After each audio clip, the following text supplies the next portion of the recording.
नमस्कार दोस्तों, मैं सीएम मनोज गुप्ता स्वागत करता हूं आप सबका हमारे YouTube channel all about taxes पर। अगर आप एक स्मार्ट अकाउंटेंट बनना चाहते हैं, अकाउंटिंग सीखना चाहते हैं, income tax, GST, TDS, ESI, PF ये सभी टैक्सेस सीखना चाहते हैं और साथ ही टैली के अंदर कैसे अकाउंटिंग की जाती है, कैसे एक्सेल, वर्ड, पावर पॉइंट का यूज़ करते हैं आप अपने ऑफिसेज़ में, तो ये सब अगर आप सीखना चाहते हैं तो आप ज्वाइन कर सकते हैं हमारे नए कोर्स बी ए स्मार्ट अकाउंटेंट को, जिसके अंदर आपको 1 साल तक फ्री कंसल्टेंसी प्रोवाइड की जाएगी और महज जो फीस रखी गई है वो 2500 रुपये रखी गई है। इसके लिए आप कांटेक्ट कर सकते हैं 9350118496 पर। तो आज की हमारी इस वीडियो में हम बात करेंगे बेसिकली जब आपको हाउस रेंट अलाउंस रिसीव होता है, जब आप एक सैलरीड क्लास पर्सन होते हैं तो ऐसे में आप HRA की एग्जम्पशन क्लेम करते हैं। लेकिन बहुत सारे ऐसे एम्प्लॉय होते हैं जिनको HRA रिसीव नहीं होता है, हाउस रेंट अलाउंस नहीं मिलता है, और ऐसे में वो जो रेंट पे करते हैं उनके लिए क्या छूट दी गई है इनकम टैक्स में, ये हम डिस्कस करने वाले हैं। साथ ही जो बिजनेस करते हैं उनके लिए भी यहाँ पर एक छूट दी गई है अगर वो रेंट पे करते हैं। तो ऐसे में सेक्शन 80GG हमें बताता है deduction in case of payment of rent. तो रेंट की अगर आप पेमेंट कर रहे हैं तो ऐसे में आपको इनकम टैक्स के तहत छूट मिलती है और वह छूट सिर्फ एक इंडिविजुअल को दी जाती है।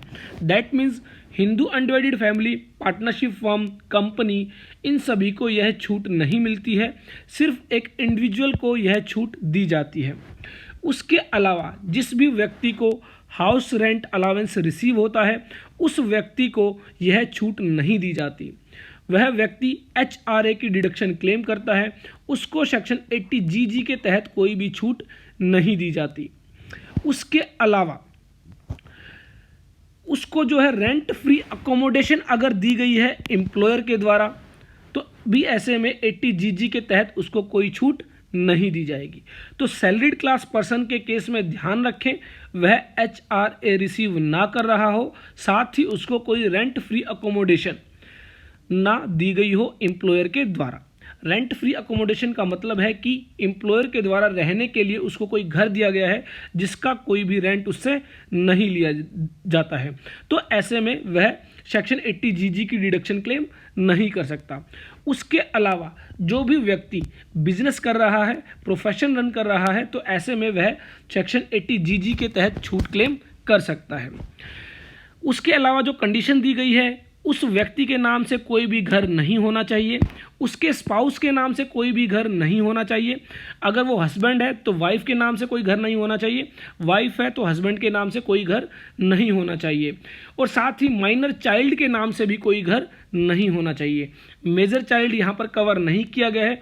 दैट मीन्स अगर मेजर चाइल्ड के नाम पर घर है तो ऐसे में अगर जो व्यक्ति है वो रेंट पे करता है तो सेक्शन 80GG की डिडक्शन क्लेम कर सकता है। उसके साथ ही हिंदू अनडिवाइडेड फैमिली जिसका वह मेंबर है तो उस हिंदू अनडिवाइडेड फैमिली के नाम पर भी कोई जो है हाउस नहीं होना चाहिए। At a place where the ordinary resides और perform duty of his office और कैरीज ऑन हिज बिजनेस और प्रोफेशन। तो बेसिकली ये घर नहीं होना चाहिए जहाँ पर वो जॉब कर रहा है या फिर अपना बिजनेस या प्रोफेशन रन कर रहा है। इसके अलावा किसी और जगह पर हो सकता है, लेकिन उसके साथ ही आपको ध्यान रखना है वो जो घर है जो दूसरी जगह पर है वह सेल्फ ऑक्यूपाइड नहीं होना चाहिए, वह या तो लेट आउट होना चाहिए या वैकेंट होना चाहिए। दैट मीन्स या तो उसको रेंट पर दिया गया है या फिर वह खाली है, तो ही ऐसे में जो है 80GG के तहत डिडक्शन दी जाएगी। He has paid rent for accommodation taken by him for his residence. तो जो है वो जो रेंट पे कर रहा है वो अपने रेजिडेंस के लिए पे कर रहा है, तो ही उसको जो है 80GG की डिडक्शन मिलेगी। डिडक्शन कितनी मिलेगी इसके लिए यहाँ पर बताया गया है, 3 कंडीशन यहाँ पर दी गई है। Number 1, rent paid over 10% of adjusted gross total income. That means 10% of adjusted gross total income minus rent paid.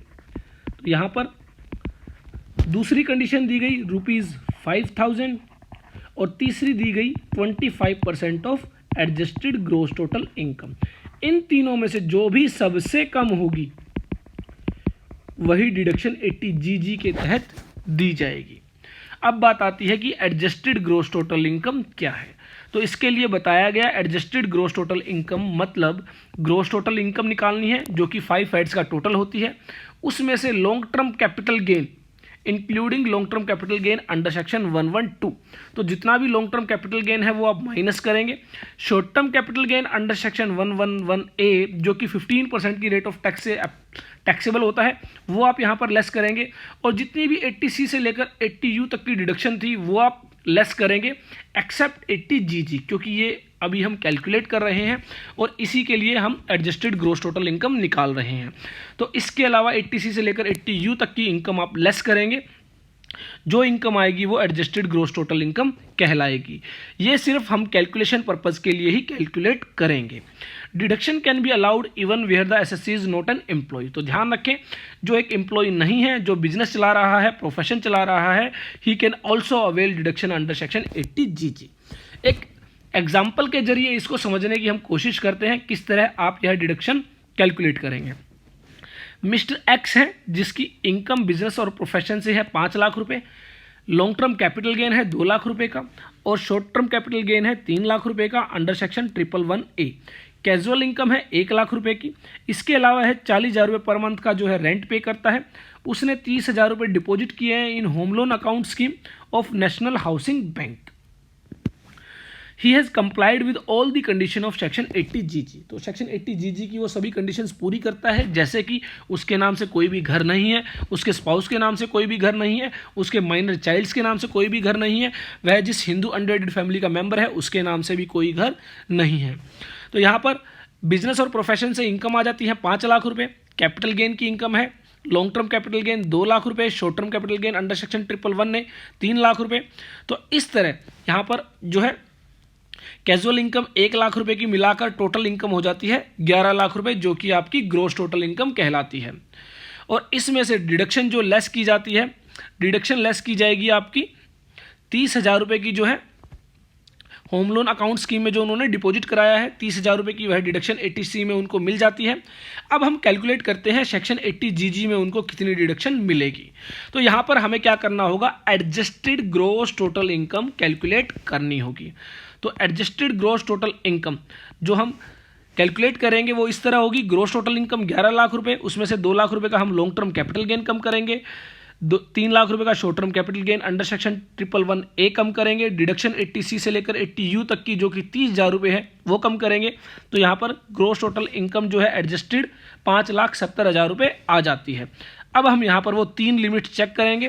पहली लिमिट जो है रेंट पेड आपको पता है 4,80,000 minus 10% of gross adjusted total income, जो कि 5,70,000 का 10% 57,000 रुपये आ जाती है।